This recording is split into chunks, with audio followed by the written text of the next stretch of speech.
Welcome to Standing on the Shoulders of Hobbits. My name is Harry Pedigo.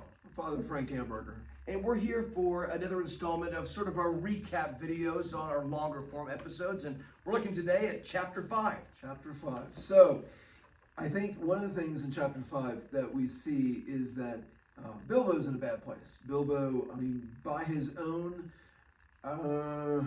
he's kind of up the creek without the paddle. Certainly. So, one of the things I think that is very beautiful, Tolkien talks a fair degree, and I think it certainly comes into play in this chapter. He talks about luck. Yes, he does mention luck. And obviously, luck is not what Tolkien is referring to, is not what, let's face it, Tolkien would not believe in luck. No.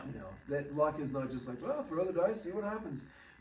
So it is much more of a sense of what we would call in Catholic jargon, a sense of God's divine providence. Absolutely.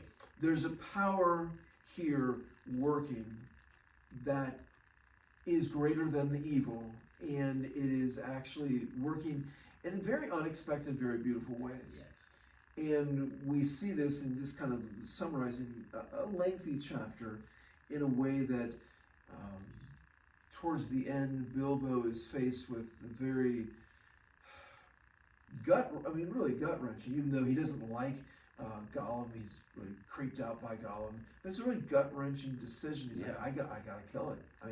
It's me or him, basically. Sure.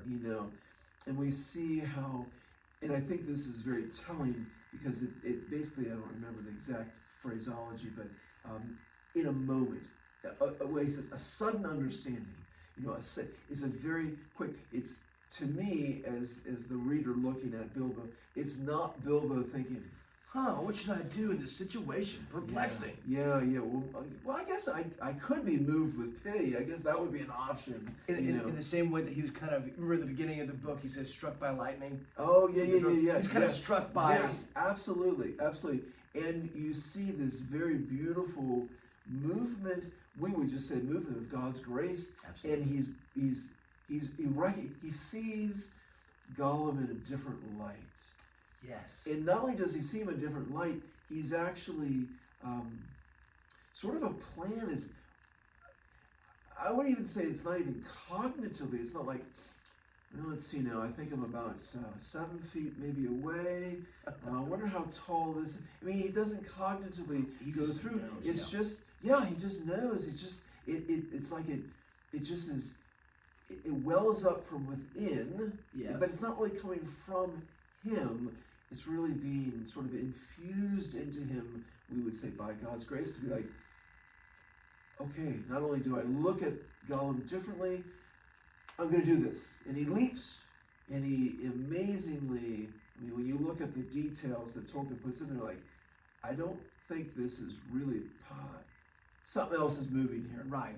And I think it is an exceptionally beautiful part of that chapter, and just to kind of drive it home for our own perspective or our own sort of usage, that, it's a very comforting thought. Absolutely. That there is a force of good in our lives, in the world, even in the darkness of sometimes some pretty nasty stuff we have to deal with.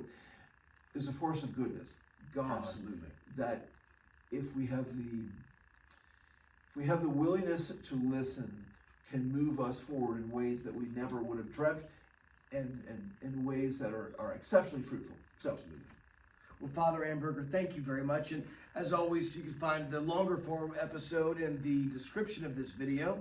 We hope to see you at the longer form episode and future recaps here. Absolutely. God bless you, Harrison. God bless all of you.